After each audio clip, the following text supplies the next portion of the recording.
Current ఛార్జీల మీద బాధుడే బాధుడు.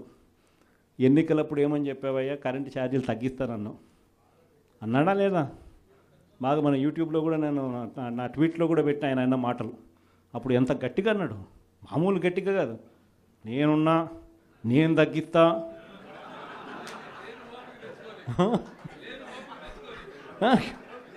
అన్న మాటలన్నీ కూడా మామూలు మాటలు కాదు. తీరా వచ్చిన తర్వాత 6 నెలలు తిరక్క మునిపే 15,000 కోట్ల రూపాయలు బాధుడే బాధుడు ఉట్టి కరెంటు మీద. సో దీన్ని క్వశ్చన్ చేస్తూ జనవరి 3వ తారీఖున ఫీజు రీయింబర్స్మెంట్ అందక పిల్లలు ఇబ్బందులు పడతా ఉన్న పరిస్థితులు.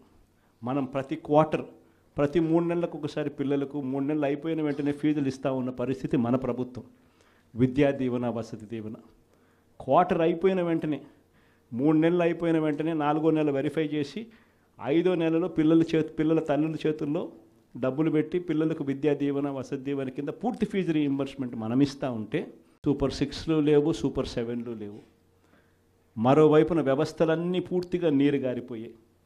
విద్యారంగం కానీ, వైద్య రంగం కానీ, వ్యవసాయ రంగం కానీ, డోర్ డెలివరీ కానీ, గవర్నెన్స్ కానీ.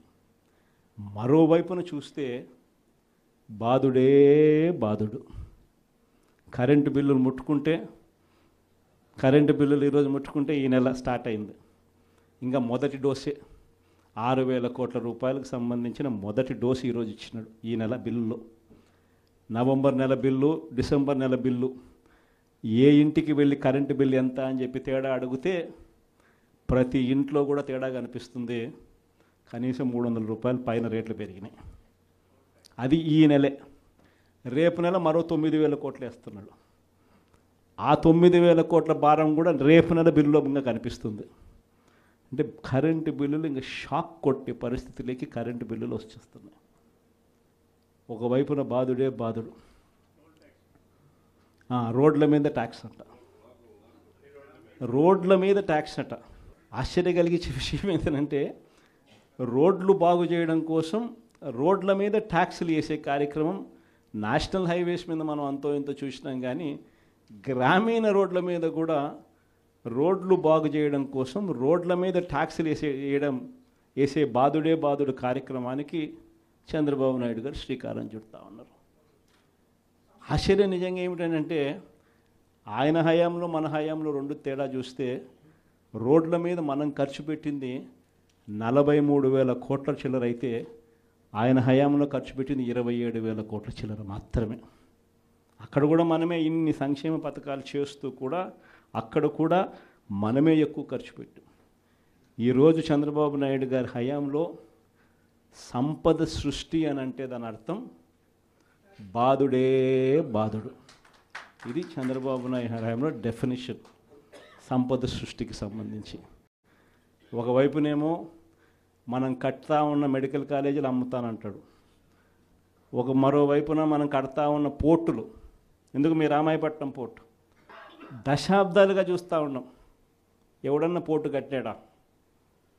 ఈరోజు ఆ పోర్టు దాదాపుగా పూర్తిగా వస్తూ ఉంది. పోర్టు పూర్తిగా వస్తూ ఉంది. సముద్రంలో నుంచి షిప్ కూడా తీసుకొని రావచ్చు. అప్పుడే మన ఎన్నికల అయిపోయే టయానికే ఒక బర్త అయిపోయింది. ఇప్పుడు దాదాపుగా 2వ బర్త కూడా పూర్తి వస్తూ ఉంది. ఇలాంటి పోర్టులు రాష్ట్రం మొత్తం మీద మనం రాకమునుపు 4 ప్రదేశాలలో 6 పోర్టులు కడతా ఉంటే, మన 5 ఏళ్లలోనే మనము మరో 4 పోర్టులు కట్టడానికి శ్రీకారం చుట్టాం. అవన్నీ ఇప్పుడు అమ్ముతాడట చెనిక్కాయలకు, బెల్లాలకి. ఈ పోర్టులు కూడా అంతే, ఈ మెడికల్ కాలేజీలు కూడా అంతే. ఇది సంపద సృష్టి అని అంటారు. ఇవన్నీ పోర్టులు ఉంటే ఈ పోర్టుల వల్ల ఉద్యోగాలు వస్తాయి. ఈ పోర్టుల వల్ల రాష్ట్ర ప్రభుత్వానికి అదనపు ఆదాయాలు పెరుగుతాయి. దీన్ని సంపద సృష్టి అంటారు. ఇదే పోర్టు ఈరోజు కట్టడానికి 4,000 కోట్లు అవుతుందని అనుకుంటే, ఇదే పోర్టు ఇంకొక 10 ఏళ్లలో ఇదే పోర్టు కట్టడానికి 4,000 కాదు, కావాల్సింది 10,000 కోట్లు కావాల్సి వస్తుంది. అందుకే దీనిని సంపద సృష్టి అని అంటారు. పద్ధతి ప్రకారం అమ్మే కార్యక్రమాలు పెట్టినాడు తన దగ్గర వాళ్ళకందరికీ కూడా. ఇవన్నీ కూడా జరుగుతూ ఉన్నాయి. కాబట్టి మేము మనందరినీ కూడా నేను కోరేది ఏంటంటే అందరూ ఇక పోరు బాట పట్టాల్సిందే. మనం నేను వచ్చి వెలిగొండ ప్రాజెక్ట్ పూర్తి అయిపోయింది. 2 టన్నెళ్లలో నేను ప్రయాణం చేసి ఈ పక్క నుంచి ఆ పక్కకు 2 టన్నెళ్ళు పూర్తి అయిపోయినట్టుగా జాతికి కూడా అంకితం కూడా చేశాం. 2 టన్నెళ్ళు పూర్తి అయిపోయినాయి. నల్లమల సాగర్ ప్రాజెక్టు రిజర్వాయర్ కూడా అయిపోయింది. 1,00,000 ఎకరాలకు నీళ్లు అందించగలిగిన మెయిన్ కెనాల్స్ కూడా అయిపోయింది. కేవలం మిగిలిపోయింది ఏమిటనంటే R&R కింద డబ్బులు ఇవ్వడం. ఆ R&R కింద ఆ రిజర్వాయర్కి సంబంధించి 1,200 కోట్ల రూపాయలు డబ్బు ఇస్తే నీళ్ళు నింపేసేయచ్చు. అదొక్కటి మాత్రమే ఇప్పుడు చేయాలి అని చెప్పి, ఈ సంవత్సరం చేయాలి అని చెప్పి పోస్ట్పోన్ చేసినాం. ఈ సంవత్సరం చేయాలని అక్టోబర్ లోపల, అంటే జూన్ నుంచి అక్టోబర్ మధ్యలో చేసేసుకొని అక్టోబర్లో నీళ్లు నింపడానికి మనం పూర్తి చేసిన ప్రాజెక్టును ఈ రోజుకి అంతే 52 టీఎంసీలు నీళ్లు పెట్టగలిగిన పరిస్థితి ఉన్న ప్రాజెక్టును, అయిపోయిన ప్రాజెక్టుకు కూడా R&R డబ్బులు ఇవ్వకుండా, అది కూడా రైతులకు నీళ్ళు ఇవ్వాలన్న ధ్యాస కూడా లేకుండా పక్కన పెట్టారు. మార్కాపురం మెడికల్ కాలేజ్ మీ అందరికీ కూడా పక్కనే కనిపిస్తూ ఉంటుంది. ఆల్మోస్ట్ వచ్చింది మార్కాపురం మెడికల్ కాలేజ్. చూస్తే బిల్డింగులు చూస్తే చక్కగా కనిపిస్తాయి. అది ఇప్పుడు అమ్మడానికి సిద్ధమంటున్నాం. ఆశ్చర్యం నిజంగా ఇలాంటి వాళ్ళని చూస్తూ ఉన్నప్పుడు. ఈ నెల 3 ప్రోగ్రామ్స్ పెట్టినాం. ఈ 13వ తారీఖున రైతులకు సంబంధించిన ప్రధానమైన డిమాండ్ల మీద, మరీ ముఖ్యంగా పెట్టుబడి సహాయం. మా 20,000 ఏమైంది? అప్పుడేమన్నారు? జగన్ 13,500 ఇస్తానన్నాడు.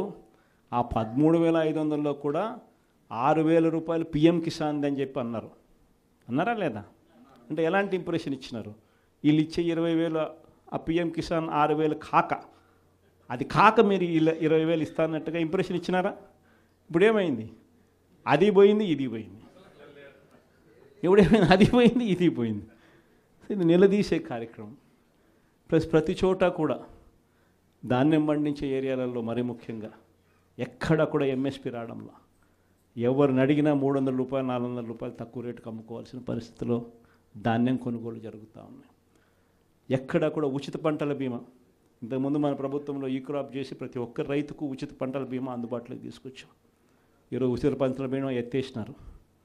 వీటి అన్నిటి మీద క్వశ్చన్ చేస్తూ కరెంటు ఛార్జీల మీద బాధుడే బాధుడు. ఎన్నికలప్పుడు ఏమని చెప్పావయ్యా? కరెంటు ఛార్జీలు తగ్గిస్తానన్నావు. అన్నాడా లేదా? బాగా మన యూట్యూబ్లో కూడా నేను నా ట్వీట్లో కూడా పెట్టిన ఆయన అన్న మాటలు.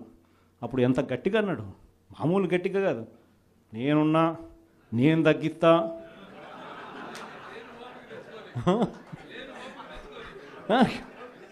అన్న మాటలన్నీ కూడా మామూలు మాటలు కాదు. తీరా వచ్చిన తర్వాత 6 నెలలు తిరక్క మునిపే 15,000 కోట్ల రూపాయలు బాధుడే బాధుడు ఉట్టి కరెంటు మీద. సో దీన్ని క్వశ్చన్ చేస్తూ జనవరి 3వ తారీఖున ఫీజు రీయింబర్స్మెంట్ అందక పిల్లలు ఇబ్బందులు పడతా ఉన్న పరిస్థితులు. మనం ప్రతి క్వార్టర్, ప్రతి 3 నెలలకు ఒకసారి పిల్లలకు 3 నెలలు అయిపోయిన వెంటనే ఫీజులు ఇస్తూ ఉన్న పరిస్థితి మన ప్రభుత్వం.